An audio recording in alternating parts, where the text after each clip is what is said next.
Hello hello hello hello hello hello. क्या आपको मेरी आवाज आ रही है? स्टार्ट करें।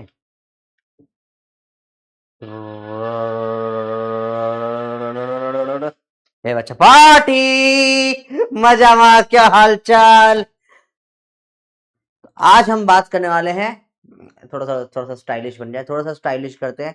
ऐसे मैं चाह रहा था नकली बाल बन जाए व्हाइट कलर के, पर अच्छे बाल नहीं लग रहे है ना, थोड़ा बाल सही नहीं लग रहे है। मेरे को चाहिए था व्हाइट बाल आ जाए, आइजैक न्यूटन की मिमिक्री करने का बड़ा मन था मेरा। पर ऐसे व्हाइट बाल नहीं, फील नहीं आ रही इसमें, मजा नहीं आ रहा। चलो कोई बात नहीं, अगली बार विग लगा के आएंगे। आप समझते बच्चों, आज हम चालू करने वाले हैं एक नया चैप्टर जिसका नाम है ग्रेविटेशन। ग्रेविटेशन एक बहुत बहुत बहुत सिंपल चैप्टर है। सिंपल चैप्टर है तो क्वेश्चन अच्छे आते हैं। अब देखो ध्यान से, रेडी हो? ओके, ध्यान से देखना, बड़ा इंटरेस्टिंग सा चैप्टर है। इंटरेस्टिंग सा क्योंकि इसमें बहुत सारी चीजें बहुत बहुत बहुत मस्त होने वाली है।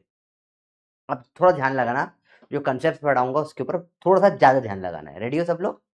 चलो, पहले तो सुनो सुनो सुनो। तुम्हें पता है तुम्हारा जो क्रश है वो तुमसे अट्रैक्टेड है। सर क्या बात कर दी है आपने, बता रहा हूं मैं, मजाक नहीं करा। जो भी तुम्हारा क्रश है, जो भी तुम्हारा क्रश है, ठीक है, नो कैप, अट्रैक्ट, कुछ तो है तुम्हारे बीच में अट्रैक्शन। कौन सा अट्रैक्शन सर? कौन है तुम्हारा क्रश, नाम बताओ। वो और तुम अट्रैक्टेड हो, पता है तुम्हें? By force of gravitation. Gravitation एक ऐसा फोर्स है जो हर दो ऑब्जेक्ट जिनमें मास होता है उनको अट्रैक्ट करता है। चाहे तुम हो और दुनिया में कोई भी हो, सबको अट्रैक्ट करता है ग्रेविटेशन का फोर्स। तो तुम बोल सकते हो कि जाकर बोल दो कल उससे, सुन, तू मुझसे अट्रैक्ट होती हो, ग्रेविटेशन का रूल है ये। तो ये है Newton law of gravitation. Newton law of gravitation, yes. सब में, मम्मी पापा में भी अट्रैक्शन है ग्रेविटेशन का भैया। तो दुनिया में कोई भी जना हो, वो बोलता है कि मैं तुमसे अट्रैक्टेड नहीं हूं, तो वो झूठ है, झूठ है ये। क्योंकि ग्रेविटेशन का लॉ बोलता है कि हर दो चीज जिनमें मास होता है वो आपस में अट्रैक्ट होती है। क्या है लॉ ऑफ ग्रेविटेशन, क्या बोलता है बेटा? कि हर वो चीज, हाँ थोड़ा तेज चल रहे हो, एम्स, हाँ एम्स भी तुमसे अट्रैक्टेड है बेटा। क्यों? क्योंकि लॉ ऑफ ग्रेविटेशन है, लॉ ऑफ ग्रेविटेशन है। लॉ ऑफ ग्रेविटेशन बोलता है कि दुनिया में हर वो दो चीज जिनमें मास होता है वो आपस में अट्रैक्ट होते हैं। क्या बात समझ में आई बच्चों? बताओ, क्लियर हुआ? और ये बड़ा इंटरेस्टिंग कंसेप्ट है, इसका अपन थोड़ा हिस्ट्री में घुसेंगे। स्टार्ट करने के बाद थोड़ा ज्योमेट्री पढ़नी पड़ेगी, ठीक है? तो फर्स्ट होगा ज्योमेट्री का basics. Let's start with geometry का बेसिक्स। आप जाइए, यस, ज्योमेट्री का बेसिक्स। तो कुछ ज्योमेट्री है जो आपको आनी चाहिए, अब तक नहीं आती तो। मेनली ट्राइंगल के बारे में बात करेंगे अपन, बहुत इंपॉर्टेंट है सब बातें। चलिए, इक्विलेटरल ट्राइंगल की मेन बात करते हैं अपन। जो कुछ ज्योमेट्री आपको आना जरूरी है। अगर इसकी साइड है ए ए ए, तो सेंटर से डिस्टेंस जो परपेंडिकुलर होती है, ये जो परपेंडिकुलर है ये क्या कितनी आती है? √3a/2। सारे एंगल क्या होते हैं इसमें? 60 डिग्री के, ठीक है। और इसी के मैं अगर सेंटर से हिस्से कर दूं तो, ठीक है, लेट मी डू, इसका थोड़ा सा हिस्से कर देते हैं थोड़े से अपन इसके। ओके, इसका अगर मैं सेंटर से डिवीजन कर दूं तो जो ऊपर वाला हिस्सा होता है वो निकल कर आता है a/√3, और नीचे वाला हिस्सा निकल के आता है a/2√3। 2:1 रेशियो में डिवाइड होता है सेंट्रॉइड से। तो ये कुछ बेसिक कंसेप्ट है ट्राइंगल के जो आपको पता होने चाहिए। इन सब का डायरेक्ट इस्तेमाल होगा आगे। ज्योमेट्री का इस्तेमाल ग्रेविटेशन में काफी ज्यादा होगा। बहुत सारे अच्छे क्वेश्चंस, इनफैक्ट लगभग सारे अच्छे क्वेश्चंस जो बनेंगे उनमें कोई ना कोई मैथमेटिकल टर्म्स का इस्तेमाल होगा, मैथ्स के कंसेप्ट लगते हैं। ग्रेविटेशन अपने आप में बहुत सिंपल चैप्टर है, इसे टफ बनाने के लिए काफी अच्छा खासा मैथ्स का इस्तेमाल करा जाता है, तो मैथमेटिक्स का बहुत यूज होता है। बट अगर आपका कोई भी बैकलॉग है, you can start from this chapter. ये चैप्टर रोटेशनल मोशन जैसा नहीं है, इसमें प्रीवियस नॉलेज की मिनिमलिस्टिक जरूरत पड़ेगी, बता दूंगा मैं जब भी आएगा। पर जैसे रोटेशनल मोशन था वैसा यहाँ लोड नहीं है, ठीक है, कि सब कुछ आना चाहिए तो ही समझ में आए, यहाँ सबको समझ में आएगा। बैकलॉग है तो भी you can start the chapter. बस फोर्स क्या है, मोमेंटम क्या है, ये छोटे छोटे बस बेसिक पता होने चाहिए आपको, ठीक है। रेडी हो सब लोग? बोलो भाई रेडी हो? रोटेशन की शीट मिल जाएगी आपको, और रिवीजन स्टार्ट होने वाला है बेटा। परसों आपका फर्स्ट रिवीजन लेक्चर आने वाला है, ठीक है। मैंने उसके लिए पावर पॉइंट बनाना स्टार्ट कर दी है, और मतलब लगभग आधी बन भी गई है। कल पूरी बना के फिर रात में रिकॉर्ड करूंगा मैं। चलिए, तो you will get your first revision lecture on day after tomorrow, परसों, ठीक है। चलिए चलिए चलिए, फर्स्ट कंसेप्ट ये क्लियर है।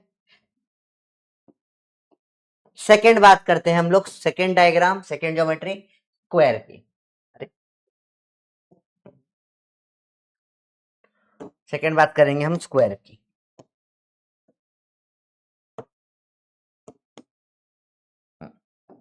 तो जो स्क्वायर है, अगर साइड ए है, ए है, ए है, ए है, इसकी डायगोनल √2a आती है, और हाफ ऑफ डायगोनल सेंटर तक का डिस्टेंस, इसका हाफ a/√2 होता है। Again basic basic things, nothing too complicated, nothing to worry about, simple छोटी सी चीज। क्लियर है बच्चे? बताओ। बहुत सिंपल सिंपल कंसेप्ट, आपको आता है तो ओके, नहीं आता तो कोई बात नहीं। बिल्कुल बेसिक, पाइथागोरस से निकल जाते हैं, और इसका हाफ कर दिया तो a/√2 आ गया, direct on the tip of your tongue. ऐसा होना चाहिए कि देखते ही आ जाता है, टेबलें याद होती है ना, वैसा है ये ज्योमेट्री, बिल्कुल बेसिक ज्योमेट्री, बिल्कुल बेसिक ज्योमेट्री। लास्ट होता है हेक्सागोन, लास्ट होता है हेक्सागोन।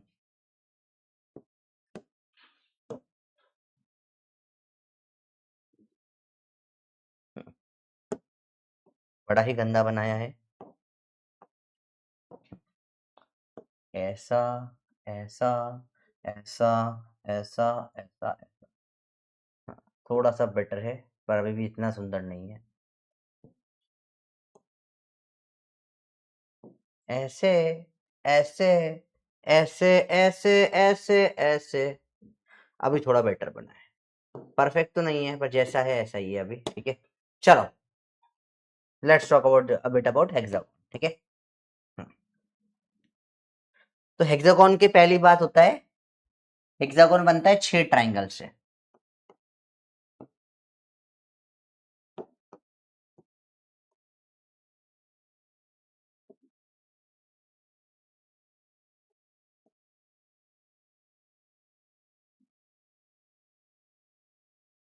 तो परफेक्ट नहीं, इसलिए हल्का सा ऊपर नीचे हो रहा है, तो मैं थोड़ा सा इसको तो हल्का सा एडजस्ट कर देते ताकि थोड़ा सा सुंदर दिखे ये, ठीक है। हाँ ठीक है, देखो, तो हेक्सागोन कितने से बनता है? 6 ट्राइंगल से मिलके बनता है। क्या आपको 6 ट्राइंगल्स दिख रहे हैं? ट्राइंगल 6 इक्वल टू ट्राइंगल से बनता है रेगुलर हेक्सागोन। सारे एंगल ये 60, अरे थोड़ा सा पेन और छोटा करना पड़ेगा, 60 डिग्री के, 60 डिग्री के, 60 डिग्री के, 60 डिग्री के, ये वाले सारे ट्राइंगल हैं, इसमें 60 डिग्री के angle.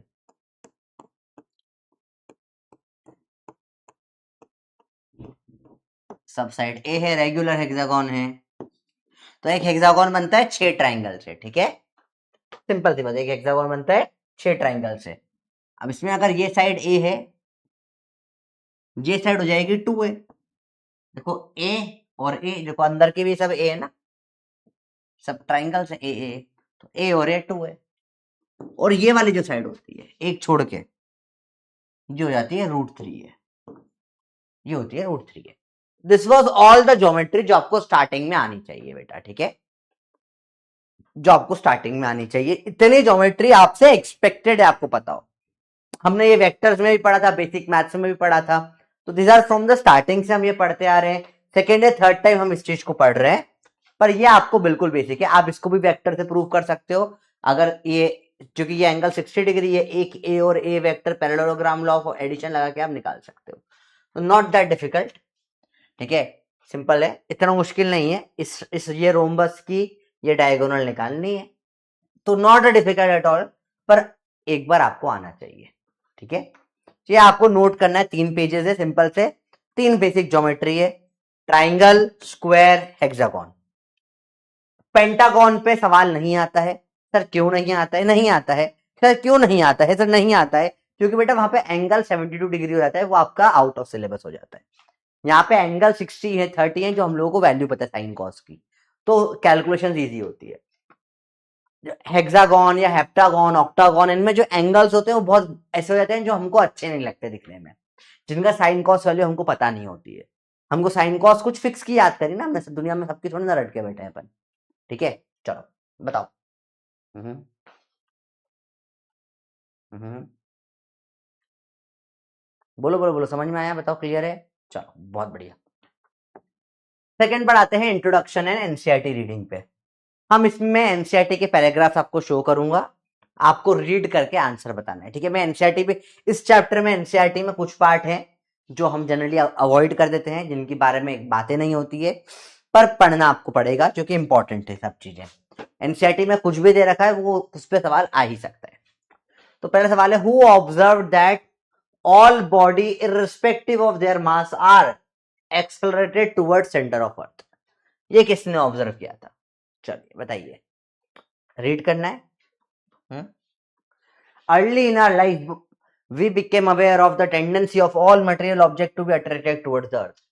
Anything thrown up fall down. ठीक है, anything going uphill is a lot more tiring than going downhill. ऊपर आने में पेड़ दुखते हैं, नीचे आने में कोई इतनी प्रॉब्लम नहीं आती है। Rain drops from the clouds above fall towards the earth. ठीक है भैया, and there are many other such phenomenon. Historically, it was the Italian physicist Galileo who recognized the fact that all bodies, respective of their mass, are accelerated toward the center of the earth with a constant acceleration. It is said that he made a public demonstration of this fact. To find the truth, he did experiment with bodies rolling down the inclined plane and arrived at the value of acceleration due to gravity, which is close to a more accurate value we obtain later. सबसे पहले किसने बोला था? Simple, ये NCERT है बेटा, इसमें NCERT के मैं आपको पैराग्राफ दिखाऊंगा और आपको बताना है आंसर। ये इंपॉर्टेंट है, अपन हर चैप्टर में करते हैं जिसमें एनसीईआरटी से कुछ ऐसे, क्योंकि ये वो पार्ट है जो हम अवॉइड कर देते हैं। आप देखोगे कोई भी नहीं पढ़ाता, ये एनसीईआरटी में है, सवाल पूछ लिया गया काम से। सबसे पहले किसने देखा था भैया? न्यूटन ने नहीं, गैलीलियो ने। लोग भर से आंसर न्यूटन लगा देते हैं सवाल का, और आंसर क्या है? न्यूटन नहीं है। न्यूटन ने बाद में देखा होगा, पहले देखा था गैलीलियो ने हमारे। ठीक है, गैलीलियो। अरे बोलो बेटा, क्लियर है? सबसे पहले उसने ही देखा था। ठीक है, क्लियर है, बताओ।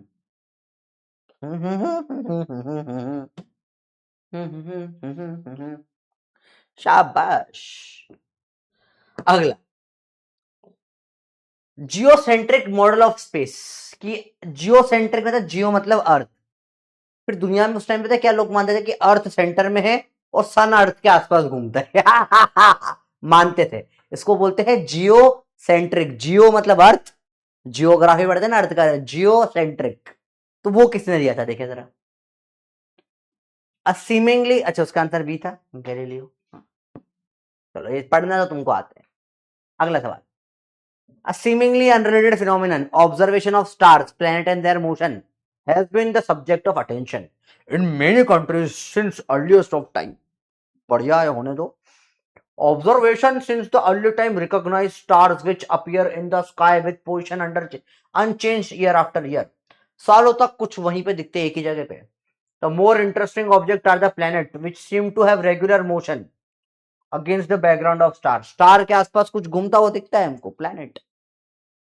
Earliest recorded model of planetary motion was proposed by Ptolemy. P silent है, P is just like pseudopodia का P. Pseudopodia में P silent होता है, सर Ptolemy में भी P silent है. About 2000 years ago, was a geocentric model in which all celestial objects, stars, sun and planets all revolved around the earth. तो क्या बोला इन्होंने, टोलोमी जी ने, टोलोमी ने बोला जियोसेंट्रिक, सब अर्थ के आसपास घूमते हैं। सही था या गलत था? गलत था, पर मॉडल तो था। तो किसने बोला था? टोलेमी ने बोला था सबसे पहले, ठीक है। The only motion that was thought to be possible for celestial object was motion in a circle. Circle में गोल गोल घूमते हैं, बोला था, ठीक है। Complicated scheme of motion were put forward by Ptolemy in order to describe the option, जो भी था planet का काम। Planet was described as moving in circle with center of the circle themselves moving in larger circle। मतलब बोला था कि एक सर्कल में गोल घूम रहा है और सर्कल के आसपास और एक और सर्कल में प्लेनेट घूम रहा है। मतलब जैसे सन घूमता है ना, अलग स्टार घूम रहा है और स्टार के आसपास प्लेनेट घूम रहा है। तो इतना ना समझा पाया वो, ठीक है। Similar theory were also advanced by Indian astronomers 400 साल बाद, ठीक है। However a more elegant model in which sun was the centre around which planet revolved, heliocentric model was already mentioned by Aryabhata, ठीक है। तो हीलियोसेंटर मॉडल आर्यभट्ट ने मेंशन करा था, ठीक है। आर्यभट्ट, ठीक है।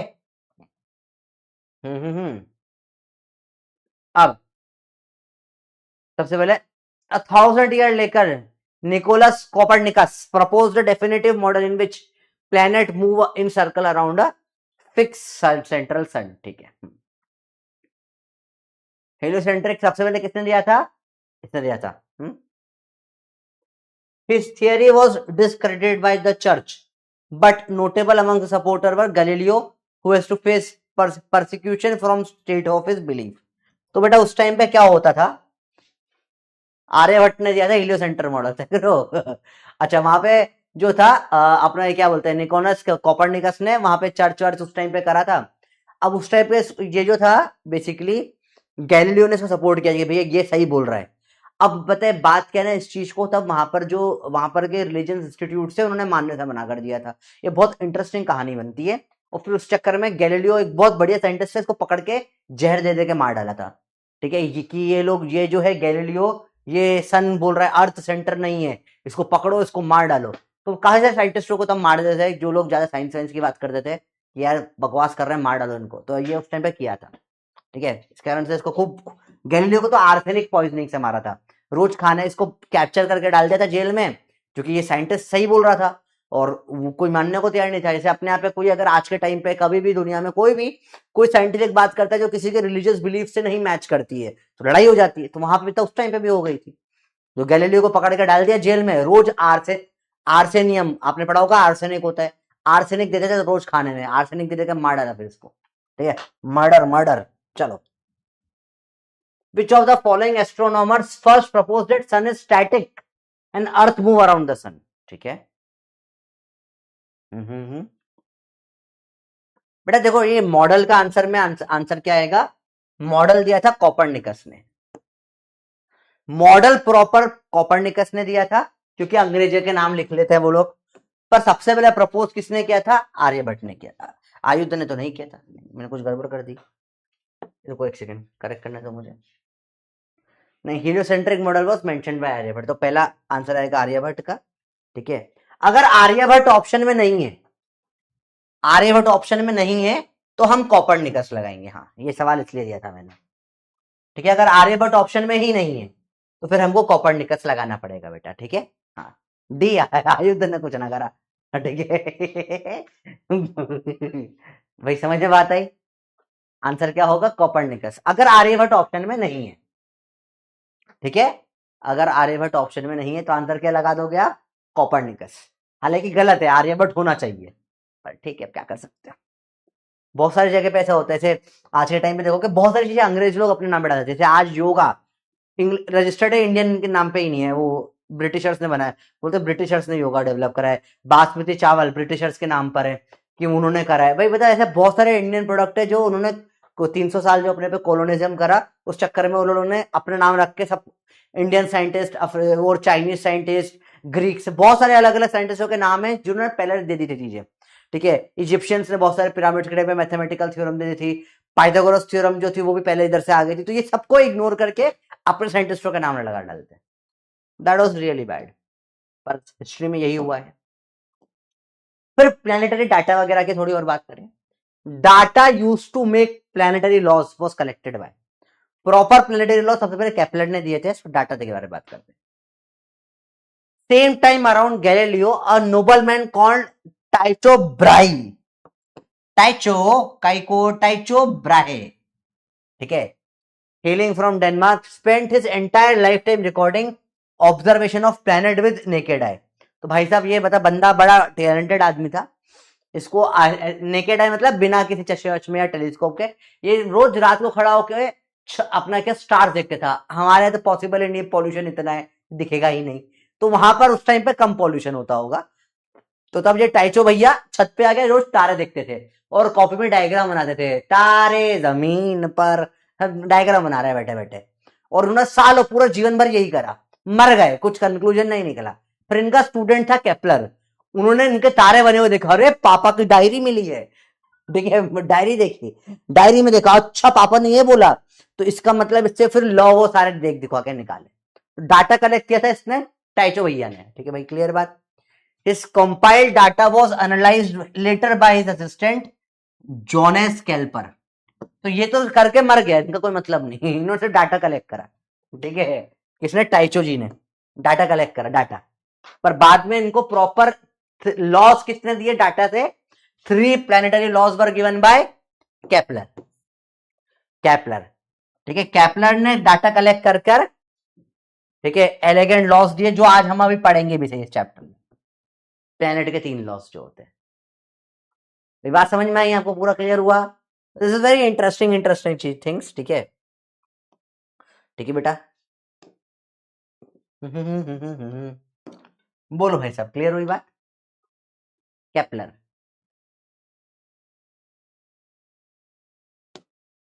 पोल, अरे ठीक है, जो रीडिंग वाले एक पोल कर लिया, कितने करोगे इसमें?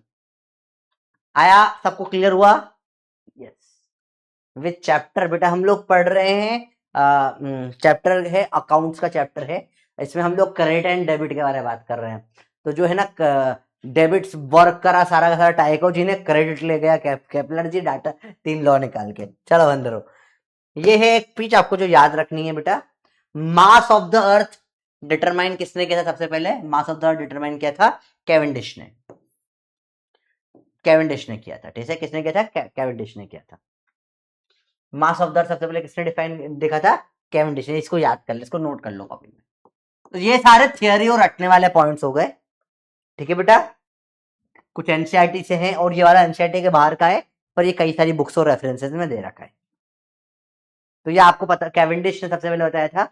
कैवेंडिश अगर कोई देखता हो, अगर एनीम में भी एक कैरेक्टर का भी नाम है, सफेद कलर के कपड़े पहनता है, तो मास ऑफ द अर्थ डिफाइन किया था इसने सबसे पहले, डिटरमाइन किया था, डिफाइन क्या किया था। अरे बोलो भैया, बात समझ में आई? पक्का बताओ? ऑल राइट, पक्का?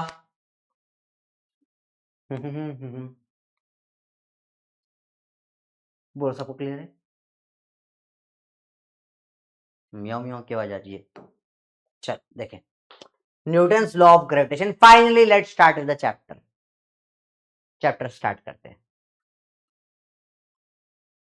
रेडी हो बेटा? ये ये छोरे कहीं ना कहीं से आ ही जाते हैं। सर कुछ समझ नहीं आ रहा, क्यों अंदर? मेरे पढ़ा है क्या अब तक समझने वाला? रजत,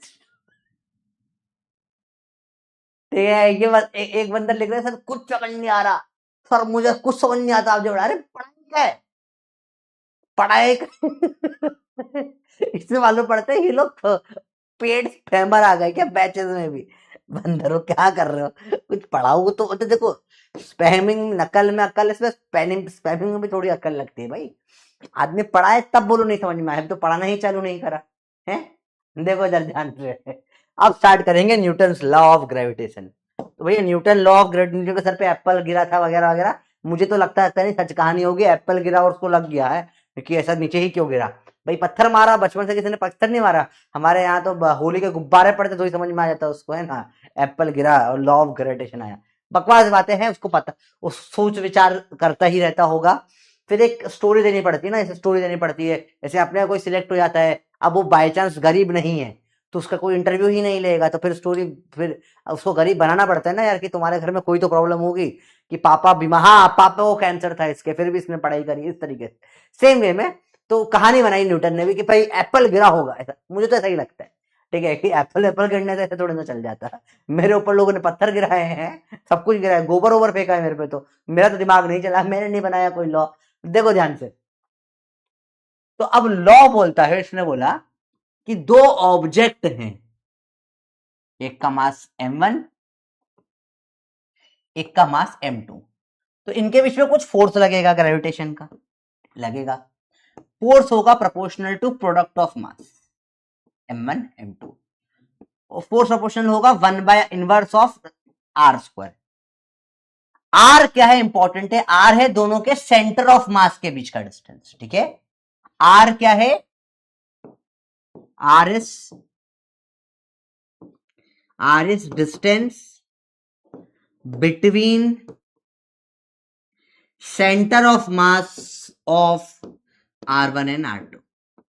ये थोड़ा इंपॉर्टेंट है समझना, इनके बीच का डिस्टेंस नहीं होता बेटा, आपने 9th क्लास में पढ़ा होगा, जब ये पहली बार पढ़ रहे होगे, कि r क्या होता है, डिस्टेंस बिटवीन ये ऑब्जेक्ट, गलत है,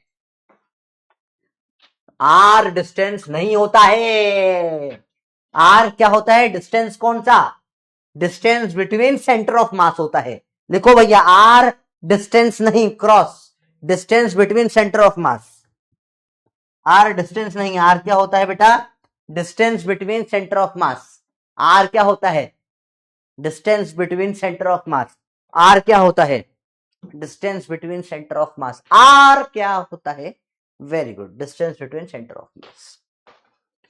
f proportional to m1 m2 by r², f is equal to g m1 m2 by r²।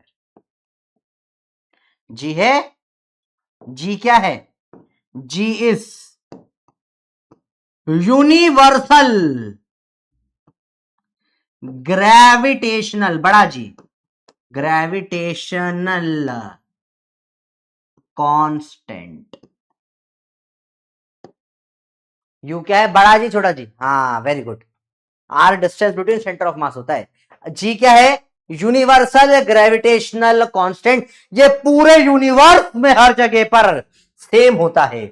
Capital G एक कांस्टेंट है जो हर जगह पे दुनिया में सेम निकल कर आया, दुनिया में कहीं भी कर लो, कहीं भी कर लो, कहीं भी कर लो, कैपिटल जी की वैल्यू सेम ही आती है, कैपिटल जी की वैल्यू सेम ही आती है, पूरी दुनिया में, ब्रह्मांड में कहीं पर भी कैपिटल जी की वैल्यू सेम ही आएगी। वैक्यूम में भी, जहां ग्रेविटी नहीं होती, दो एस्ट्रोनॉट को वैक्यूम में डाल दिया तब भी कैपिटल जी वही रहेगा, कैपिटल जी चेंज नहीं होता, कैपिटल जी कभी नहीं बदलता, छोटा जी बदलता है। Capital G universal gravitational constant, इसकी वैल्यू होती है क्या, 6.67 इंटू 10⁻⁻11 न्यूटन मीटर स्क्वायर पर KG square.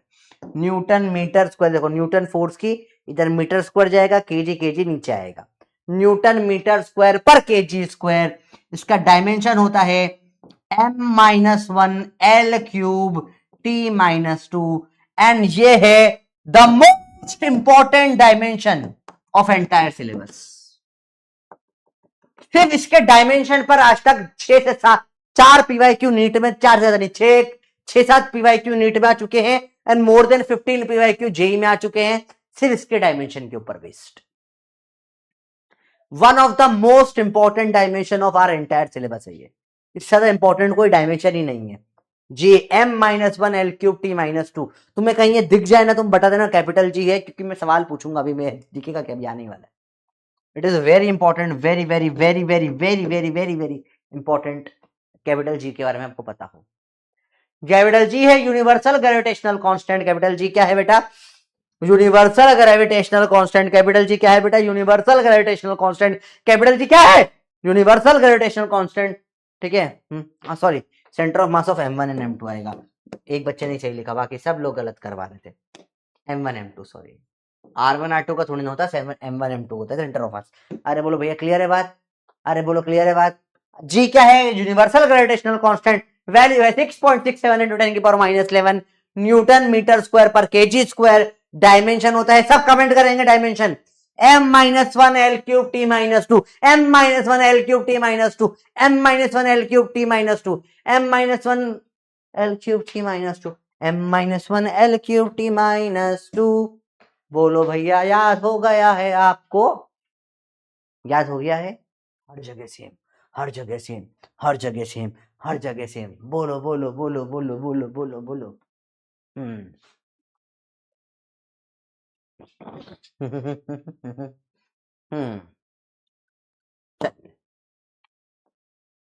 Newton's law of gravitation, 30 seconds, is not applicable outside of the solar system, is used to govern the motion of satellite only, control the rotational motion of satellite and planet, control rotational motion of electrons in an atom। बताइए। हर page पे जब भी मैं, अगर मैं कहीं पर भी गलती से भी कैपिटल जी लिख दूं ऐसा, आपको m-1 या आपसे इतना लिख दो -132, -132, तो मैं समझ जाऊंगा आपको समझ में आ रही। हर जैसे मैं कैपिटल जी कहीं भी दिखे आपको -132 लिख दो, ठीक है, -132 लिख दो, m-1 l³ 3 और t-2, नहीं -13 -2, हाँ ये आएगा m-1 l³ t-2 है ना, हाँ तो -13 -2, -13 -2।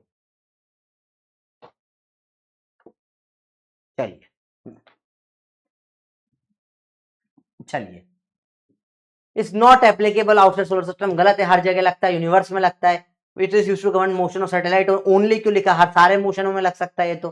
Control motion of satellite and planet, ये करेक्ट है बिल्कुल। Rotation of motion of electrons, गलत है, इलेक्ट्रॉन्स वगैरह में तो ग्रेविटेशन फोर्स नहीं लगता, उसमें क्या लगता है, इलेक्ट्रोस्टैटिक कूलम का फोर्स लगता है, उसमें तो कूलम होता है। तो थर्ड आंसर होगा इसका सी। गुड। अगला, which of the following statement is correct regarding gravitational force, क्या करेक्ट है। Gravitational force is depending on the intervening medium. Gravitation force is a non-conservative force. Gravitation force forms action-reaction pair. Gravitation force is a non-central force. सब बकवास है, इस correct पूछा है भाई, याद रखना, दुनिया में सारे फोर्स एक्शन रिएक्शन ही होते हैं, पेयर फॉर्म करते हैं। ऐसा फोर्स ही नहीं जो मतलब थर्ड लॉ न्यूटन का वायलेट हो जाएगा, ठीक है। दुनिया में कोई ऐसा फोर्स ही नहीं है, ग्रेविटेशन बोलो, न्यूक्लियर बोलो, कोई और बोलो, थप्पड़ बोलो, कोई भी फोर्स हो, एक्शन रिएक्शन पेयर तो बनाएगा ही सही, बाकी सब बकवास बात, यही एब्सोल्युटली सही है।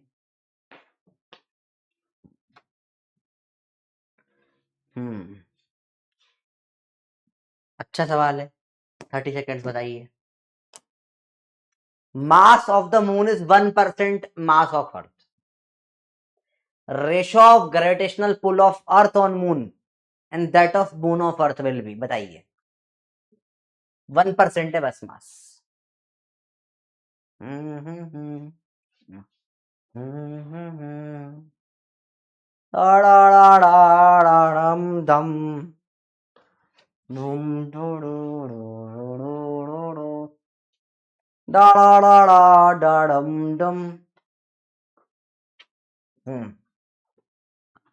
तो 1% मतलब क्या होता है, 1/100, पता होगा आपको ये बात।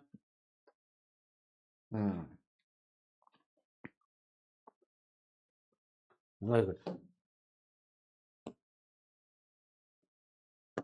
ये मैंने बकवास कर रहे हैं, क्योंकि भाई अर्थ है और मून है, फोर्स तो बराबर ही होगा एक्शन रिएक्शन पे।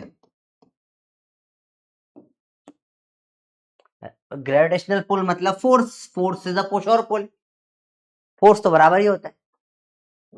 एक्सेलरेशन अलग अलग हो सकता है, मास अलग अलग है, तो फोर्स तो बराबर ही लगेगा। Third law, action reaction pair, every action is an equal and opposite reaction, तो फोर्स तो बराबर ही होगा 1:1। गलती कर दी, ये मजा आया, कर दी गलती। यस, बहुत लोगों ने भर भर की गलती करी है सी ऑप्शन लगाकर। भाई फोर्स तो बराबर ही होगा, action reaction pair. Gravitational force is required for, अब बताता हूं तुमको बेटा, ये हम आगे पढ़ेंगे, हीट ट्रांसफर के 3 मेथड होते हैं, कंडक्शन, कन्वेक्शन, रेडिएशन। तो ये तुम याद, अभी के लिए याद कर लो, कन्वेक्शन में ग्रेविटेशनल फोर्स लगता है, ठीक है। Gravitational force is required for convection. Convection आपने छोटी क्लास में पढ़ा हुआ, कन्वेक्शन करंट, वो तुमने देखा है, गर्म हवा ऊपर चली जाती है, ठंडी हवा साइड से आती है, लैंड ब्रीज, सी ब्रीज, ये कहीं पढ़ा है तुमने ये सब? कुछ कुछ छोटी क्लास में पढ़ा होगा ना, ज्योग्राफी वोग्राफी में। कन्वेक्शनल ट्रेड विंड्स चलती है, सुना है कभी ये चीजें, गर्म हवा ऊपर आ जाती है, ठंडी हवा नीचे चली जाती है, कुछ सुना है कभी इस तरीके का? नहीं सुना? सुना है, नहीं सुना तो बता देता हूं मैं, कन्वेक्शन के कारण होता है वो। कन्वेक्शन, गर्म हवा ऊपर, ठंडी हवा नीचे, वो सब ग्रेविटेशन के कारण हो पा रहा है, ठीक है। तो कन्वेक्शन जो फोर्स है ग्रेविटेशन के कारण वर्क करता है बेटा। नहीं पढ़ा तो कोई बात नहीं, अभी के लिए याद कर लो, मैं इसको हीट वाले चैप्टर में पढ़ाऊंगा आपको। चैप्टर एक पूरा हीट ट्रांसफर करके चैप्टर है, उसमें पढ़ाऊंगा मैं, ठीक है। कोई बात नहीं, कहीं ना कहीं देखा होगा, मोड ऑफ हीट ट्रांसफर बोलते हैं, उनमें एक कन्वेक्शन होता है, कंडक्शन व रेडिएशन में नहीं लगता है, रेडिएशन कन्वेक्शन में लगता है। टाइडल वेव्स क्यों होती है? तो बता, हाई टाइड लो टाइड, तूने कभी सुना है high tide low tide? Tidal waves, high tide low tide, तुम्हें दिखाते हैं photos. High tide, low tide, हाँ हाई टाइड लो टाइड होता है, इमेजेस, इमेजेस देखें जरा, देखो ऐसे ये हाई टाइड लो टाइड में आप, अरे तुम बता, ये देखिए, तुम देखोगे यहाँ कुछ इमेजेस में बहुत प्यारा दिखेगा, ऐसे देखो, ये देखो, ये लो टाइड में इतने लोग यहाँ खड़े हुए हैं, हाई टाइड में पूरा ऊपर तक पानी आ गया। एक बहुत अच्छा फोटो था, ये रहा, देखो ये फोटो बहुत अच्छे से दिखाएगा, अगर ये थोड़ा सा इमेज क्लियर होती तो और मजा आ जाता। देखो हाई टाइड, लो टाइड में ज्यादा पानी नहीं है, हाई टाइड में ऊपर तक पानी आ जाता है, ठीक है। और देखो ये यहाँ पे दिख रहा है, बिफोर आफ्टर, लो टाइड और हाई टाइड। तो हाई टाइड में पानी सी का लेवल राइज हो जाता है, देखो ये लो टाइड में देखो सब शिप का नीचे का दिख रहा है, हाई टाइड में पूरा पानी भर गया। तो हाई टाइड लो टाइड होती है, हाई टाइड लो टाइड होती है बेटा, समझो, ठीक है।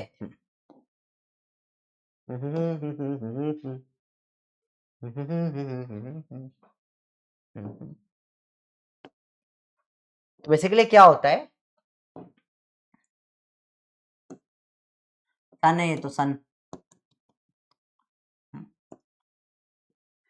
अर्थ, जब इधर इधर मून होता है, ठीक है, तो मून अपना ग्रेविटेशन पुल से अर्थ के पानी को ऊपर खींच लेता है, अर्थ के पानी को ऊपर खींच लेता है, तो यहाँ पे क्या आती है, हाई टाइड आ जाती है, ठीक है, हाई टाइड। और जहां पे नहीं खींच पाया, यहाँ क्या हो जाती है, लो टाइड हो जाती है, ठीक है। तो मून के कारण होता है high tide low tide. Tidal waves in the seas are primary due to gravitational attract of sun on moon, नहीं, gravitational affect on moon on earth, ये करेक्ट है। तो हाई टाइड लो टाइड क्यों होते हैं बेटा?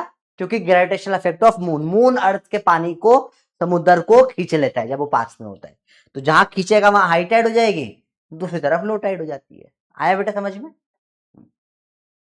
हम्म।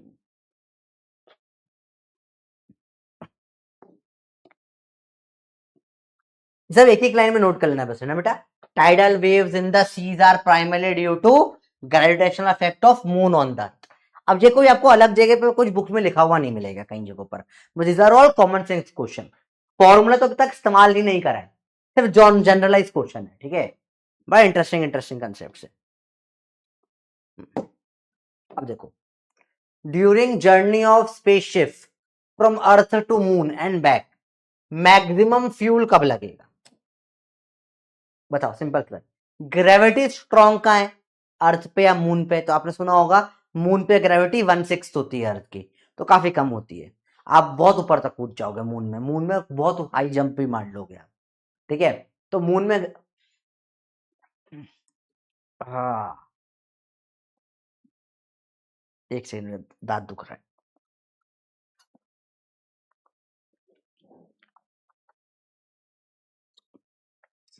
दर्द हो रहा है दांत में बहुत जोर का। चलो देखे, तो देखो क्या होता है। तो मून और अर्थ हो गए, तो अब अर्थ से वापस आने में तो कहीं पर भी ज्यादा वापस तो अपने आप ही गिर रहा है, उसमें दम नहीं लगाना पड़ रहा है। हाँ, जब अर्थ से उड़ के ऊपर जाएगा, गोइंग अवे फ्रॉम अर्थ, तब बहुत ज्यादा against the gravity in onward journey सबसे ज्यादा पैसा और फ्यूल यहीं खर्च होगा।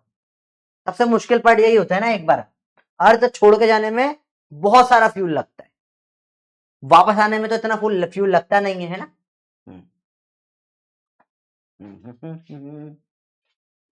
बोलो बोलो बोलो, क्लियर है? बोलो बोलो बोलो बोलो बोलो, क्लियर है?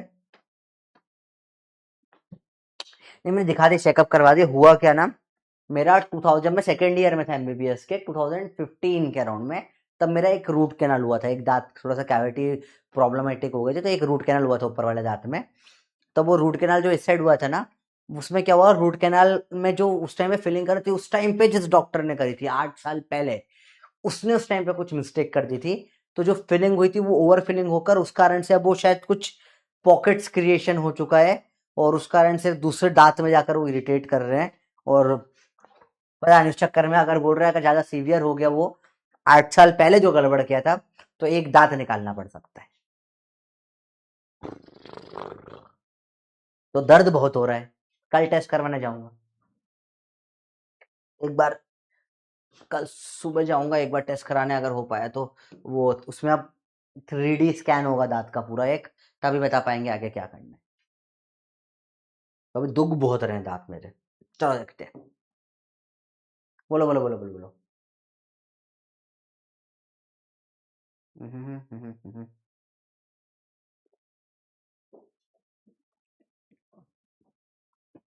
बहुत दुख रहा है यार।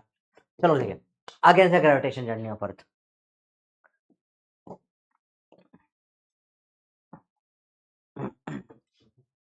True astronauts are floating in gravitational free space after having lost contact with their spaceship. इनके साथ क्या होगा?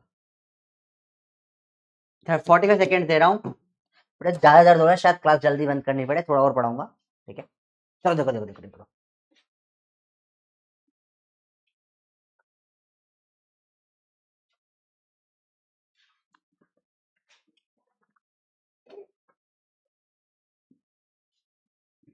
बोलो बोलो बोलो बोलो बोलो बोलो बोलो बोलो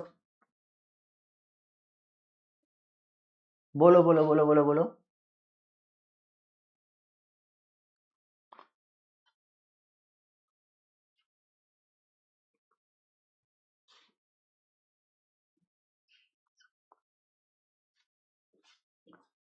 बताओ बताओ बताओ, क्या आंसर है? बोलो बोलो बोलो।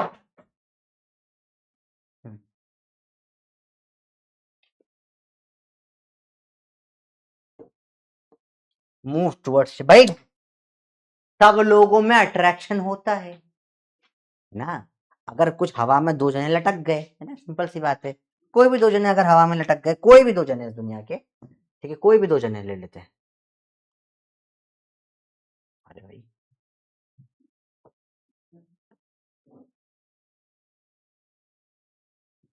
हम्म,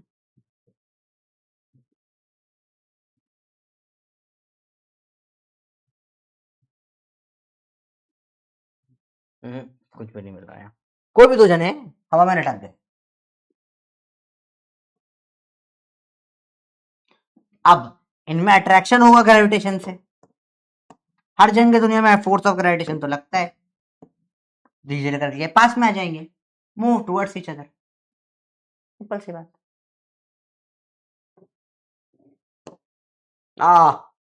क्यों दूर कैसे जाएंगे? ग्रेविटेशन अट्रैक्टिव फोर्स है रिपल्सिव फोर्स है? बताओ। हाँ बेटा, ग्रेविटेशनल फ्री स्पेस मतलब होता है कोई प्लैनेट की ग्रेविटी नहीं है।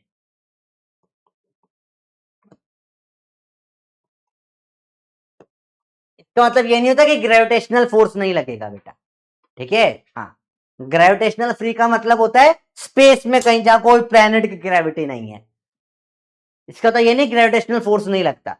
देखिए समझ में बच्चों बात है, ग्रेविटेशनल फ्री मतलब क्या होता है, जैसे अपना अर्थ के जो स्पेस स्टेशन में है वहां ग्रेविटेशनल फ्री बोलते हैं, ग्रेविटी फ्री, इसका तो ये नहीं ग्रेविटेशनल फोर्स नहीं लगता। आया बेटा बात समझ में? ग्रेविटेशनल फ्री मतलब क्या होता है कि कोई प्लैनेट की ग्रेविटी नहीं है, समझ में आया? जब भी तुम्हें लिखा है यहां पे ग्रेविटेशनल फोर्स नहीं है, अरे मतलब ग्रेविटेशनल फोर्स तो हर जगह लगता है, कोई प्लैनेट का नहीं लग रहा है, यहां पे अर्थ पर नहीं है, स्पेस में कहीं पर है, समझ में आया? हाँ, ग्रेविटेशनल एक अट्रैक्टिव फोर्स हो, तो अगर मास है तो लगेगा ही सही भाई, वो तो लगेगा ही सही, लगेगा ही सही, कुछ भी कर लो तुम, अगर मास है तो उछल लगेगा, लगेगा लगेगा लगेगा लगेगा लगेगा, कैपिटल जी कहीं जीरो नहीं हो सकता। अच्छा, इस किताब इस क्वेश्चन का आंसर बहुत सारी बुक्स में गलत दिया हुआ है, दिस इज इंपॉर्टेंट क्योंकि ये पीवाईक्यू आया हुआ क्वेश्चन है और ये बहुत सारी बुक्स में गलत दे रखा है, तो बीवेयर, कई सारे टीचर्स भी इसको गलत पढ़ाते हैं, वो लोग बोलते हैं ग्रेविटेशनल फ्री मतलब कैपिटल जी जीरो, जो कि गलत बात है, M M minus one L cube T minus two, ये कैपिटल जी कभी जीरो नहीं हो सकता, ठीक है, it is a universal constant, कभी जीरो नहीं होता है भाई, बात समझ में आई बेटा?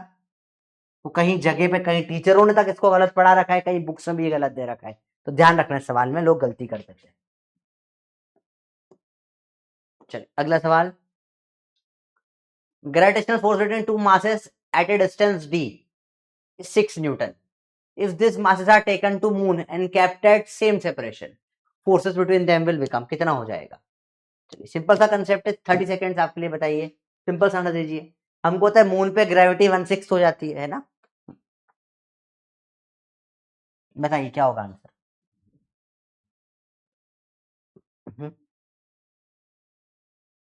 बताइए क्या होगा इसका आंसर?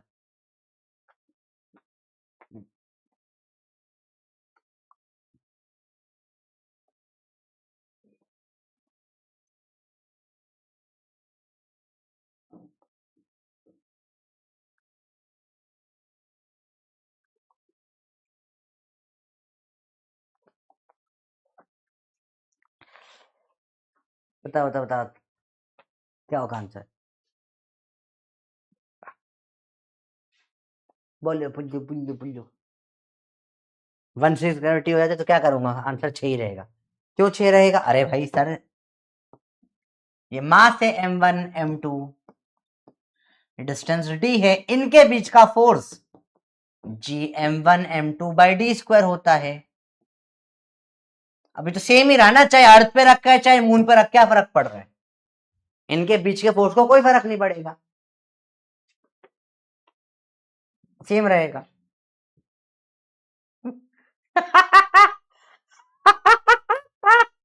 बेटा मून की ग्रेविटी से क्या फर्क पड़ता है तेरे को? कैपिटल जी तो सेम ही रहता है हमेशा भाई, इन दोनों के बीच का भाई, हाँ वेट कम हो जाएगा मून पे, मास तो सेम ही रहेगा, मास को क्या फर्क पड़ेगा, समझो, उसमें ग्रेविटी कम है, पर इनके आपस से बात है ना भाई, ये तो वही सवाल हो गया कि मैं और मेरी बीवी है, हम दोनों चांद पर चले गए तो क्या हस्बैंड वाइफ नहीं रहेंगे? तब भी वही रहेंगे भाई, मंगल पे चले जाए तो भी हम हस्बैंड वाइफ ही रहेंगे ना भाई, हम कहीं भी जाए, ये तो हमारे बीच का रिश्ता है, हमेशा सेम रहेगा, चाहे तू कहीं भी जाए, इंडिया जाए अमेरिका जाए कहीं भी जाए, ये तो हमारे आपस के बीच की बात है। सेम वे में इन दोनों के बीच का फोर्स ये है, हाँ इनका फोर्स अर्थ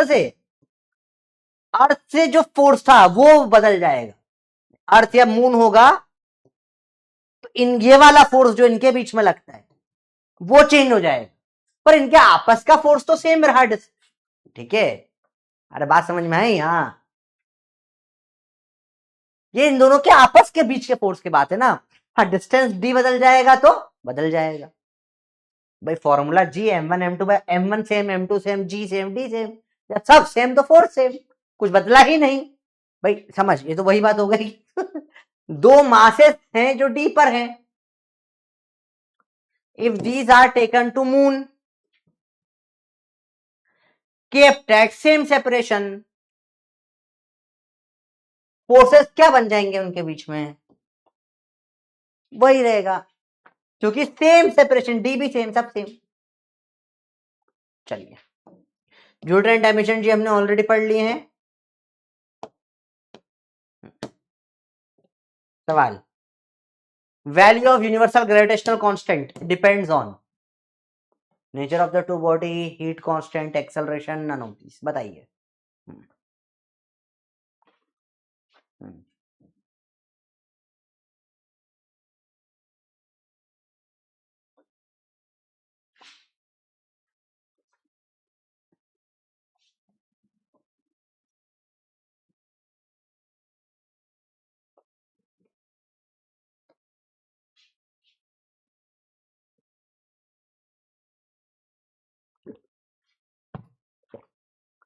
पानी पीने में भी दर्द हो रहा है यार, बहुत ज्यादा दर्द हो रहा है। None of this is the correct answer, क्योंकि कांस्टेंट होता है, कांस्टेंट होता है, कांस्टेंट है तो यूनिवर्सल कांस्टेंट होता है, किसी पे डिपेंड नहीं करता। Universal gravitational constant capital G की वैल्यू इज फिक्स 6.67 इंटू 10 की पावर -11 न्यूटन मीटर स्क्वायर पर केजी स्क्वायर। ये सिर्फ एक ही चीज पे डिपेंड करता है, डिपेंड ऑन यूनिट ओनली। कि अगर आपने केजी की जगह ग्राम लिख दिया तो फिर बदल जाएगी वैल्यू। तो ये बाकी किसी चीज पे डिपेंड नहीं करता, सिर्फ कौन सी यूनिट यूज कर रहे हो उसके ऊपर डिपेंड करता है।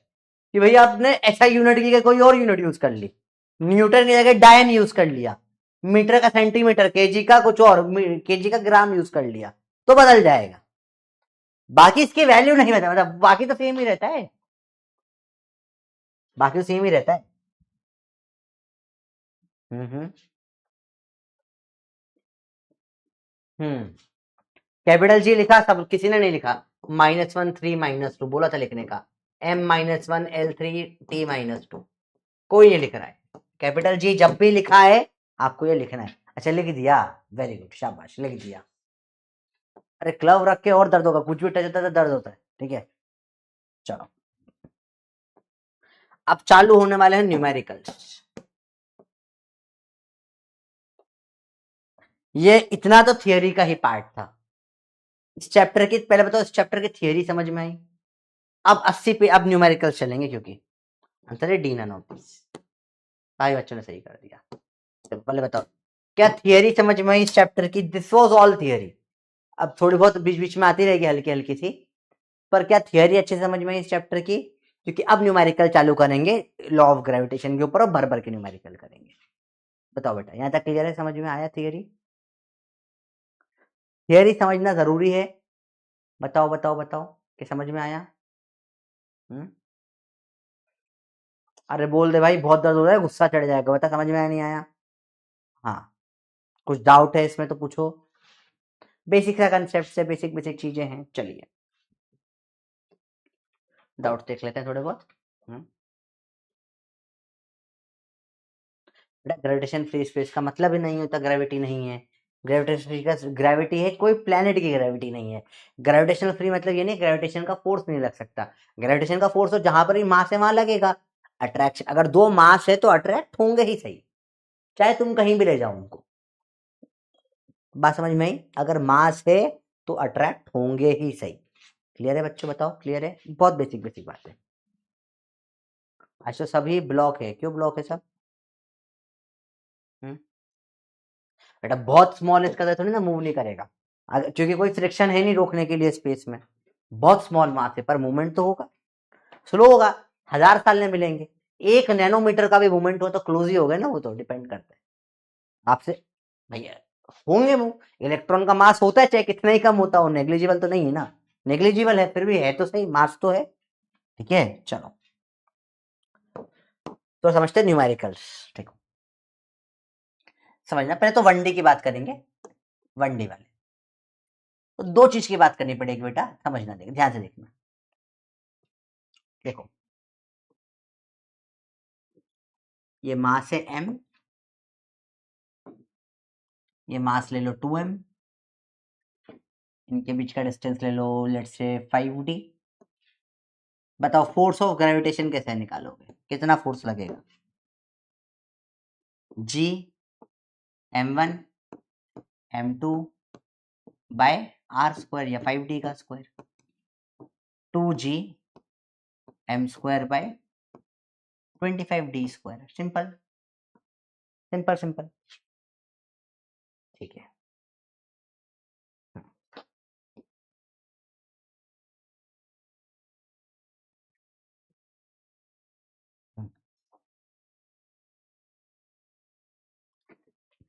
हेलो हेलो हेलो, चलो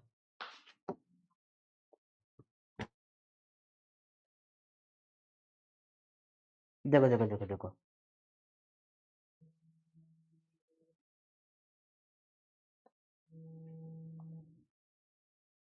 कौन है जो बार बार बुला रहे हैं? हेलो, बोलिए, कौन बोल रहे हैं?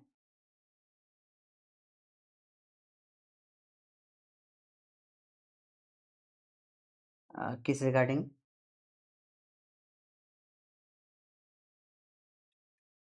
एक मैं बाद में बात कर लेता हूँ, मैं एक्चुअली क्लास में हूँ अभी।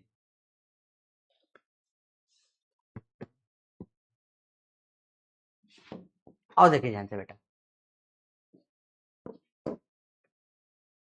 अच्छा, एक कल शायद आपके लिए एक सरप्राइज रहेगा। ठीक है, एक सरप्राइज है कल। मैं कोशिश कर रहा हूँ जिसकी इस बार आरटीएस में रैंक 1 आई है, वो स्टूडेंट को शायद मैं कोशिश कर रहा हूँ कि एक बार अपन बात करके अपन समझते हैं कि अ, उसने कैसे प्रिपरेशन करी थी, शायद आप लोगों को थोड़ा सा उससे मोटिवेशन मिल जाए। तो जिसकी फर्स्ट रैंक आई है, मैंने बच्चे से बात करी है कि अगर वो 5 मिनट के लिए अगर आप लोगों से बात कर पाए तो आई थिंक सो आप लोग जो भी आपके क्वेश्चन है आप लोग जस्ट माइंड में रखना। एक दिन 2 दिन में मैं कोशिश करता हूँ आपसे, सारथी वाला नहीं, सारथी वाला सरप्राइज तो तुमने पूरा फ्लॉप कर दिया था, आदित्य को पकड़ के पीटने का मन हो रहा है मेरा।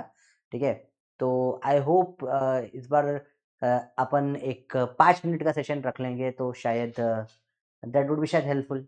जिसकी पूरे इंडिया में फर्स्ट रैंक आई है, एक बार अपन बात करके देखते हैं कि वो कैसे पढ़ता है, क्या करता है। लेट अगर हेल्प हो जाए तो अच्छा है ना? ठीक है, तो मैंने बात करी थी बच्चे से, अपना ही पढ़ा हुआ है, ठीक कैसे होता है आगे के बाद। आओ देखिए, अब देखो ये मास है m, या इसको बोल देते हैं अपन कैपिटल M, या मूछ वाला M, या सेम d डिस्टेंस पे रखा मास m। ठीक है, m d पे रखा मास 2m, m d पे रखा मास लेट्स से 3m। फोर्स क्या आएगा? g m by d square. Force क्या आएगा? g m by d square. Force क्या आएगा? 3g m by d square. क्या हर जगह, या तुम मुझे बताओ, तुम डायरेक्ट फटाफट से बता सकते हो, अगर ये m है और d डिस्टेंस पे मैंने रख दिया मास ऑफ 5m, फोर्स क्या आएगा? फोर्स क्या आएगा? फोर्स क्या है, डायरेक्ट बता सकते हो तुम फटाफट से, स्पीड में क्या फोर्स आएगा?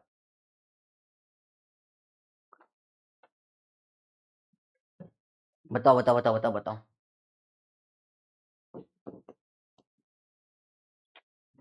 बताओ फोर्स क्या आएगा?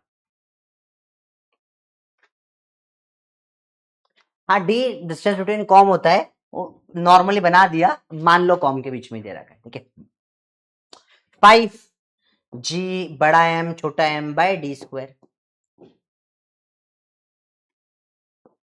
क्या हर एक में gm/d² तुम्हें सेम सेम दिख रहा है यार? बस वही जो दूसरा मास है वही तो बदल रहा है। तो इसमें भी gm/d², gm/d², gm/d², क्या सब में सेम सेम दिख रहा है ये आता हुआ? हर बार सेम सेम नहीं दिख रहा तुमको, हर जगह पे आता हुआ हर बार सेम दिख रहा है ना?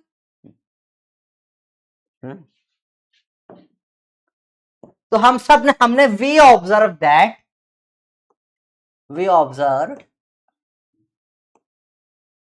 कि यहां मास m है, इससे सेंटर से ले लो भैया d डिस्टेंस पे, अगर मैं ये पॉइंट p है, इस पे फोर्स, यहां पे कुछ भी मैं मास रख दूंगा छोटा m, जो इस पे फोर्स निकल के आएगा वो क्या आएगा? gm/d² into mass. ये हर बार सेम रहेगा। इसको बोल देते हैं हम लोग फील्ड या ग्रेविटेशनल फील्ड। ग्रेविटेशनल फील्ड इसको लिखते हैं ईजी से, ग्रेविटेशनल फील्ड इसे लिखते हैं ईजी से gm/d²। हर जगह पे क्योंकि अब फोर्स हम डायरेक्ट बेसिकली इसको डिफाइन कैसे करेंगे?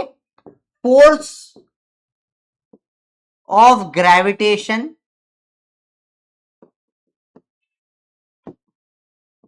Eight point P when a unit mass, unit मतलब 1 किलो, is placed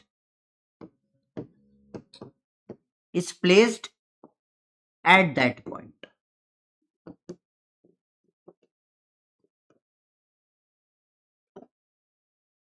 इसे बोलते हैं gravitational field. Gravitational field field क्या होता है? एक पॉइंट पे अगर 1 किलो का मास रखता तो जो फोर्स निकल कर आता उसे हम लोग बोलते हैं फील्ड, उसे हम लोग बोलते हैं field. Force is equal to mass into field. Force is equal to mass into field. Force equal to mass into field. Note कर लीजिए बेटा, सिंपल कंसेप्ट है। 2gm² कैसे हुआ बेटा? इसका मास 2m है ना, तो यार 2m लिखोगे 2 उस तरफ लिख दिया, ठीक है। 3m लिखोगे मैंने 3 उस तरफ लिख दिया, और कुछ नहीं। तो वी ऑब्जर्व हमने जब भी देखा, यहाँ पे जब भी कुछ भी मास रखोगे तो फोर्स बन जाएगा gm/d² इंटू जो भी मास यहां रखा। बाकी gm/d² तो फिक्स ही रहेगा हमेशा। इस फिक्स चीज को हम बोलते हैं फील्ड। क्या बोलते हैं? Gravitational field. ऐसे फील्ड बोल लो कि मास 1 रख दोगे, फोर्स इसके बराबर आ जाएगा। देखो मास 1 रखा तो इसे बोल दिया फील्ड, इसे बोल दिया फील्ड, इसे बोल दिया फील्ड। छाप लिया बेटा? ओ छपोड़ा छपोड़ा, टिपोड़ा टिपोड़ा टिपोड़ा, पढ़ लिया बेटा? -1 3 -2 लिख लिया, वेरी गुड। अब देखो ध्यान से देखना, इसका सर यूज क्यों था, क्यों पढ़ा, देखो समझाता हूं। बहुत बार क्या होता है स्पेस में, समझना ध्यान से, जैसे अर्थ है, अभी तो मास पता है, कोई नया प्लेनेट पे लेट से तुम्हें उठा के पेट पटक दिया, तुम्हें मास पता ही नहीं है, तुम्हें उसका मास पता ही नहीं है, ठीक है। तो तुम कैसे निकालोगे ग्रेविटेशन का मास? ये GV 50 वैल्यूज पॉसिबल ही नहीं है। एक चीज है बहुत इजी निकालना, फोर्स निकालना आसान होता है, ठीक है। देखो ध्यान से,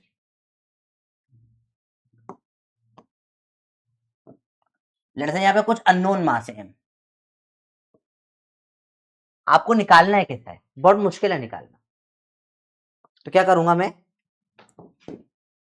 यहां पे 1 किलो का मास लेकर आ जाऊंगा, ठीक है। या अब ये मास भी पता नहीं प्लेनेट है कहां पर है, या बहुत सारे स्टार का मास मिलकर है, कहीं पे अपन अनजान जगह पर है, मैं 1 किलो का मास लेके आऊंगा। इस पर फोर्स लगा मेरा लेट से 5 न्यूटन का, तो मैं डायरेक्ट बोल सकता हूं 2 किलो के मास पे फोर्स कितना लगेगा, डायरेक्ट 10 न्यूटन का। इसी जगह पे 3 किलो का मास रख दूंगा, फोर्स कितना लगेगा 5 3 15 न्यूटन का। ये जो 5 न्यूटन निकला 1 किलो पे फोर्स, इसी को हम लोग बोलते हैं फील्ड, इसी को बोल देते हैं हम फील्ड, ईजी। इसकी जो एसआई यूनिट होती है वो हो जाएगी, फोर्स की यूनिट क्या होती है न्यूटन अपॉन 1 किलो का, न्यूटन पर केजी। एसआई यूनिट हो जाएगी न्यूटन पर केजी।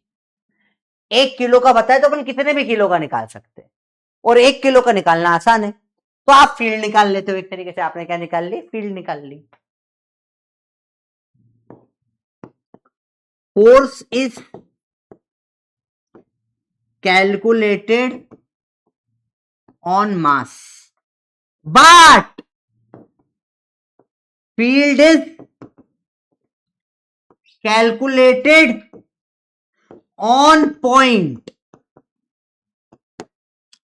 स्पेस में।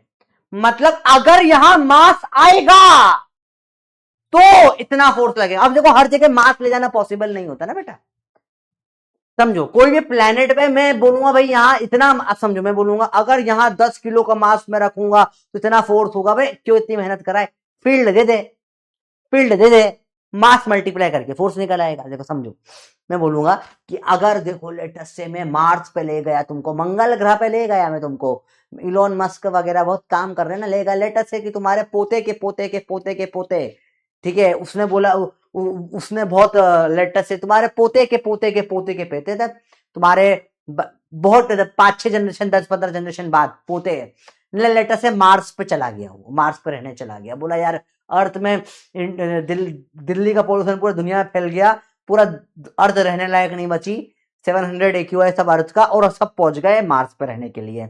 तुम्हारे पोते के पोते के पोते के पोते मार्स पे गए पहली बार, ठीक है।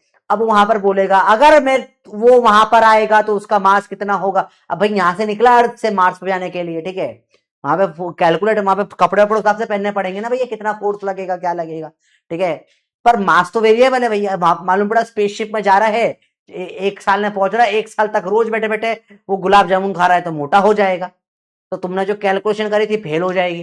भाई तुमने सोचा था कि यार ये तो 10 किलो का यहाँ पे जा रहा है, 50 किलो का, वहां पहुंचे 70 किलो का हो गया। तुम्हारी कैलकुलेशन, मास की कैलकुलेशन सारी फेल हो जाती है, ठीक है, मास की कैलकुलेशन हमेशा फेल हो जाएगी, क्योंकि मास तो बदल जाएगा, खाने पीने पर डिपेंड करता है, ठीक है, पर फील्ड सेम रहेगी। तो फील्ड निकालना ज्यादा बेटर होता है हमेशा प्रैक्टिकल पर्पसेस के लिए। फील्ड निकाल लो, मास मल्टीप्लाई करो, फोर्स आ जाएगा हमेशा, ठीक है। तो फील्ड निकालना -1 3 -2, फील्ड निकालना हमेशा आसान होता है। तो बस मास को अपना फोर्स को डिवाइड कर दो मास से, फील्ड निकल आती है। चलिए, तो 1D फोर्स फील्ड की सब हमने बात कर ली। अब हम क्वेश्चन करेंगे। बताइए भाई साहब, find force between masses, force क्या होगा। तो बड़ा आसान है यार, ऊपर वाला करो, नीचे वाले के ऑप्शन दे रहा हूं मैं। ए फोर्स होगा इसका हो जाएगा x times of gm² by d², access question mark. ऊपर का तो आंसर डायरेक्ट ही हो गया, gm1m2 by d², integer type 30 second, second का आंसर बताओ। फोर्स निकल कर आया, ये क्या होगी वैल्यू x की।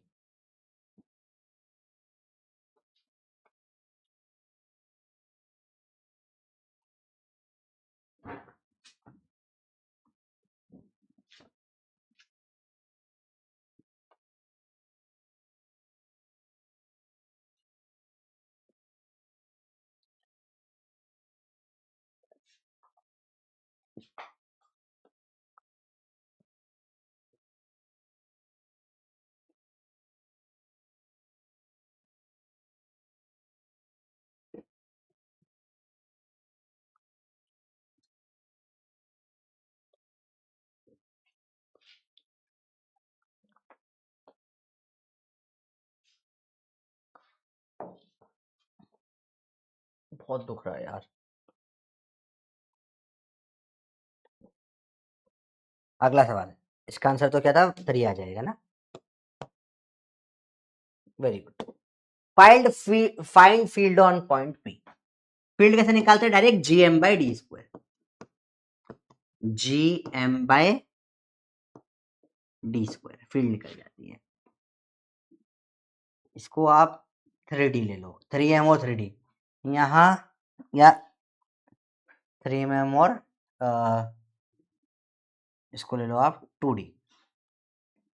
EG is x GM by d square, x is equal to A B C D, 2 by 3, 3 by 2, 3 by 4, 4 by 3।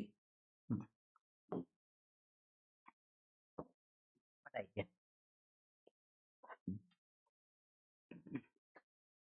बताओ बताओ बताओ, क्लियर है बात?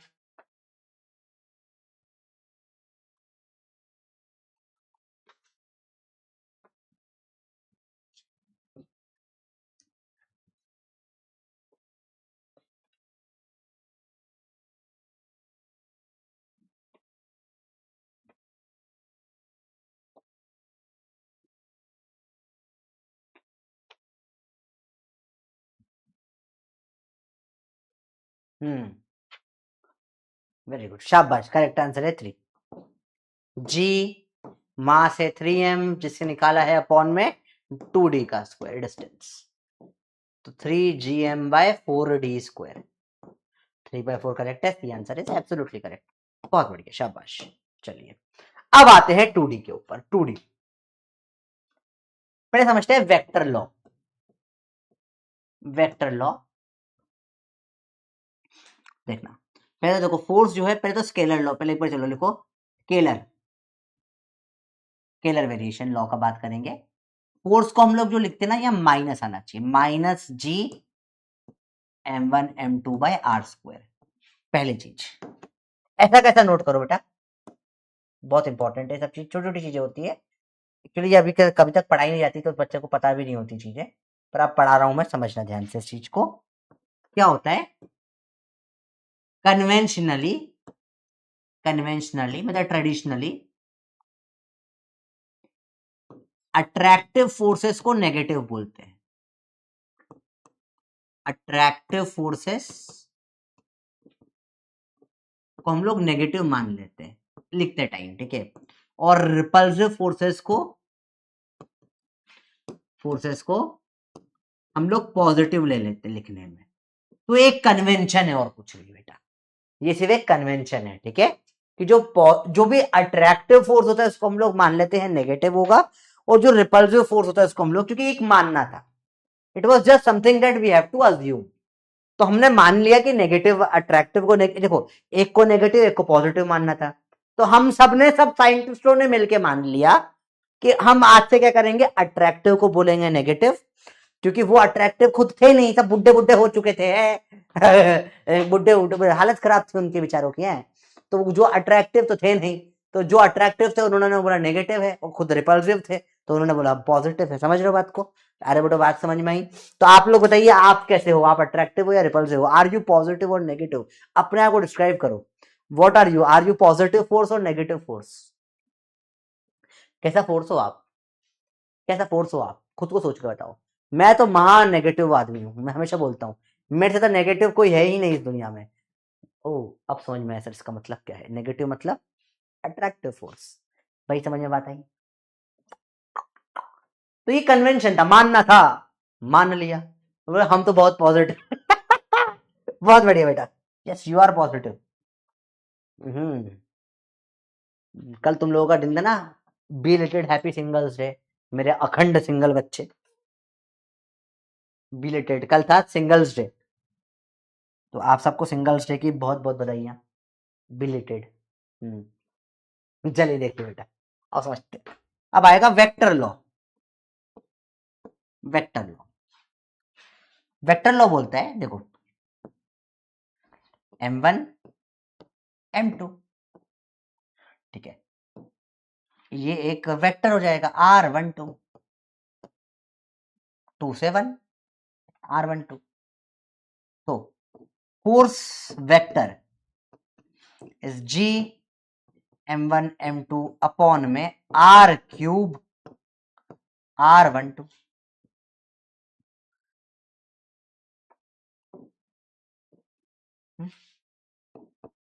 माइनस, देखो फोर्स ऑफ 1 ऑन 2, 1 जो 2 पे फोर्स लगा रहा है, ऐसा ये इस तरफ है, ये इसको इस तरफ खींच रहा है, जी m1 m2 bye are square होता है। आर क्योंकि मेरे को वेक्टर दिखाना है तो मैंने r1 एक ऊपर नीचे r मल्टीप्लाई कर दिया बेसिकली। देखो तो बोलोगे सर आर स्क्वायर होता है फोर्स का फॉर्मूला, हाँ बेटा, पर उसमें कोई डायरेक्शन नहीं होता ना, मुझे डायरेक्शन बताना है क्या, r12 से उल्टा, r12 से उल्टा। तो r12 मैंने वेक्टर पर ऐसे सिर्फ अकेला वेक्टर थोड़ी ना लिख, अपॉन में r भी लिखना पड़ेगा, मैंने डायमेंशन ही गलत हो जाएगा ना। या माइनस जी m1 m2 अपॉन में r square into r cap, ऐसा भी कर सकते हो उसको if you want, unit vector के टर्म में भी लिख सकते हो। ये इसका कोई हम कभी यूज नहीं करने वाले, सिर्फ एक बार पढ़ना होता है, ठीक है, कि ये वेक्टर ऐसा r12 लिया हमने तो फोर्स उल्टा लगेगा 1 2, दोनों में हमेशा नेगेटिव आना चाहिए। तो it is just a expression to write, सिर्फ लिखने का तरीका है वेक्टर तरीके से, ठीक है। ये एक्स्ट्रा हम ये स्केलर पार्ट था, इसमें ये वेक्टर मल्टीप्लाई कर दिया तो अपॉन में r क्यूब दिखने लगता है और कुछ नहीं। क्यों, क्योंकि ये r12 वेक्टर डाला ना मैंने तो ये तो यूनिट बदल देगा इसकी फोर्स की, तो मैंने r12 अपॉन में आता कि स्केलर पार्ट कट जाए, सिर्फ वेक्टर वाला हिस्सा दिखे। ये 1 2 ऐसा है तो फोर्स उल्टा है, फोर्स इसका उल्टा होता है, मैं उसका, और इसलिए अट्रैक्टिव फोर्सेस को नेगेटिव भी कर देते हैं क्योंकि ये वेक्टर से उल्टा आता है, और इस वेक्टर के इधर ही फोर्स लगता तो रिपल्सिव हो जाता, वो पॉजिटिव हो जाता। तो this is just a little bit of theory, ठीक है, उसका कोई प्रैक्टिकल इट इज यूजलेस, कोई यूज नहीं आएगा, इसको इग्नोर कर दो, सिर्फ वन टाइम लिखकर इग्नोर कर दो इसको, इग्नोर दिस, इग्नोर। हम सब क्वेश्चन इसके बिना कर लेंगे, सिर्फ लिखने का तरीका है, सिर्फ लिखने का तरीका है, सिर्फ लिखने का तरीका है, वेक्टर फॉर्मेट सिर्फ लिखने का तरीका है और कुछ भी नहीं है, it is just a way of writing. देखो ये हमारा स्केलर पार्ट था जो हम लिख रहे थे, इसमें सिर्फ क्या कर दिया इन्होंने, ये एक चीज मल्टीप्लाई कर दी, r12 वेक्टर अगर है तो फोर्स 1 2 उल्टा होगा, मेरे से कोई उस तरफ है तो उस पे मैं उसको इस तरफ ग्रेविटी से खींचूंगा, दैट्स इट, और कुछ नहीं। मैं उस तरफ है तो मैं इस तरफ खींचूंगा, अपोजिट डायरेक्शन, बस वो बताने के लिए और कुछ भी नहीं है।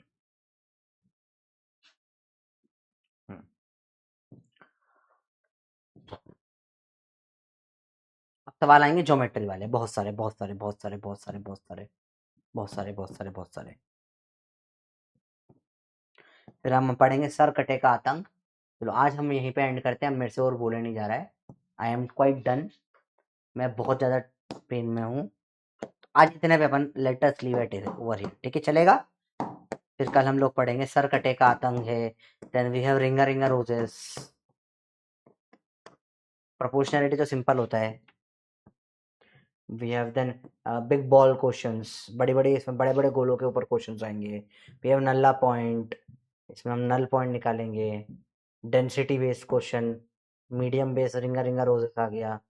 तो कल का लेक्चर थोड़ा सा बढ़ा लूंगा मैं, बंटवारा क्वेश्चन, इसमें बंटवारा करेंगे, देन जीपी वाले क्वेश्चन आ जाएंगे, bat ball ring question, this are all types of question जो हम कल करेंगे। आज इतना ही अपन करते हैं। द थिंग इज रिवाइज कर लो एक बार, एक प्रॉपरली आपको रिवाइज करना है। क्या रिवाइज करना है बेटा, you have to revise with the NLM, ठीक है, एनएलएम प्लस फ्रिक्शन रिवाइज कर लो, इसका रिवीजन लेक्चर अब आएगा, ठीक है, परसों हम इसको रिवाइज करने वाले हैं, तो एक बार रिवाइज कर लो, ठीक है। थोड़ा सा एक्सेसिव पेन हो रहा है तो मेरे से बोलते नहीं बन रहा है, ये बोलने में भी टंग से टच हो रही ना, दांत को ऐसा टर से फील आ रही है, तो इट इज ओके, कोई बात नहीं अभी। चलो चलो चलो, समझ में तो आया ना चैप्टर, इतना मुश्किल भी नहीं लग रहा होगा मेरे को लग रहा है।